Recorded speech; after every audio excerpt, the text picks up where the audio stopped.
नमस्ते दोस्तों, चलिए आज की कहानी शुरू करते हैं। सरला नाम की एक औरत थी।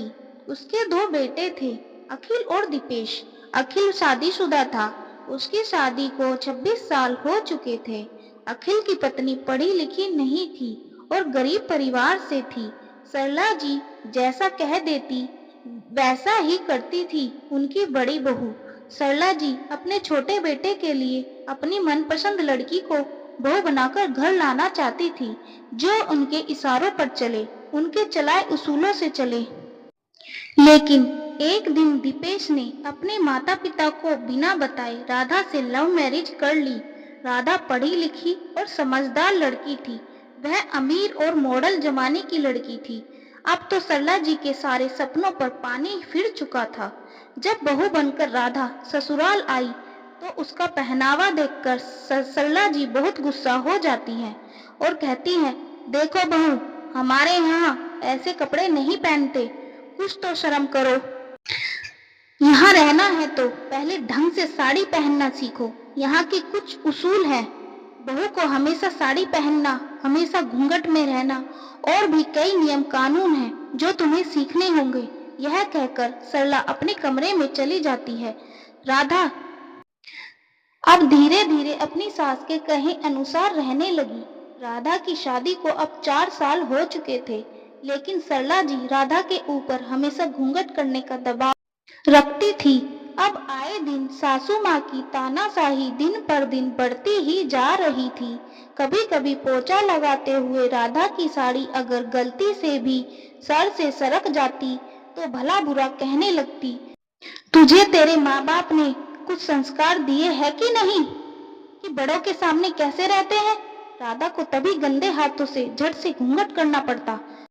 पर मजाल है कि वहां पर बैठे उसके ससुर और जेठ जी को थोड़ी सी भी शर्म आ जाए कि बहू को परेशानी हो रही होगी और वह वहां से उठकर चले जाएं। इतने बेशर्म लोग थे। और न ही उसकी सास अपने पति और बेटे से कुछ कहती, पर राधा के ऊपर हमेशा उसकी बाज दृष्टि बनी रहती कि कब पल्लू सिर पर नहीं रखा या कोई गलती हो गई तो मैं उसकी शिकायत अपने बेटे से करूंगी, वही सबक सिखाएगा इसे बेशरम को। कई बार राधा ने अपने पति से अपनी समस्या बताई, पर उसने कोई जवाब नहीं दिया। लेकिन वह एक दिन अपनी पत्नी की समस्या को समझते हुए खड़े खड़े लगाने वाला पोछा ले आया। उसमें भी सासू माँ ने 10 बातें सुनानी शुरू कर दी। लो, इससे भी पोछा अच्छा लगता है क्या? अब इस मैडम से हाथ से पोछा नहीं लगता, जो यह पोछा उठा लाया तो इससे तो घर साफ होता नहीं है। यह सब तो नए जमाने के चोचले हैं। देखो तो जरा, पत्नी की थोड़ी सी तकलीफ नहीं देखी जाती इससे।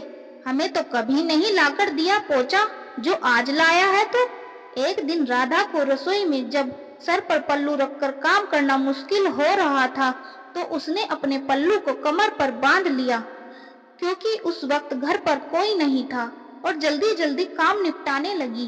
पर पता ही नहीं चला कब ससुर जी आकर चले गए। बस इसी छोटी सी बात पर सासू माँ ने उसके संस्कारों पर सवाल खड़े कर दिए। पता नहीं इसके माँ बाप ने कैसे संस्कार दिए हैं, जो महारानी अपने ससुर के आगे पल्लू को कमर पर बांध के खड़ी है। शर्म नहीं आती तुम्हें बेशरम? यह सब सुनकर राधा को बहुत गुस्सा आया और बोली, मम्मी जी, मेरे संस्कारों पर सवाल उठाने से पहले एक नजर पापा जी और जेठ जी के संस्कारों पर भी डाल लीजिए।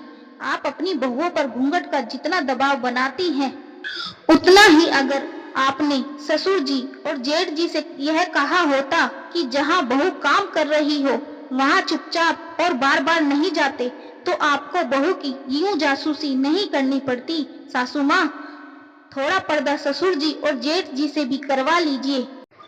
और घर में छोटी बेटी बहू हो तो जेठ जी ऐसे कच्छा पहनकर घर में घूमते हैं क्या? आपने यही संस्कार दिए हैं अपने बेटे को? बहू, सोच समझ कर बोल, बहुत बदतमीजी से बात कर रही है। तुम्हारे ससुर और जेठ जी अपने घर में आजादी से नहीं रहेंगे तो कहाँ रहेंगे? बहू तुम हो तो पर्दा तुम्हें करना चाहिए। तुम्हें इस बात का ख्याल रखना चाहिए कि कौन कब अंदर आ रहा है। सारा ख्याल हम औरतों को ही रखना चाहिए ना सासू माँ। मर्दों का तो कोई काम ही नहीं होता कि जब घर में छोटी बहू हो तो कैसे रहना चाहिए या चुपचाप ही अंदर चले आना चाहिए। ठीक है मम्मी जी, अब से मैं सिर्फ घूंघट का ध्यान रखूंगी। पर घूंघट करके मुझसे अब काम नहीं होगा। अब आप ही सारा काम देख लीजिएगा। तो आप देख लीजिए कि घर का काम करवाना है या घूंघट। अच्छे से सोचकर बता दीजिएगा सासू माँ।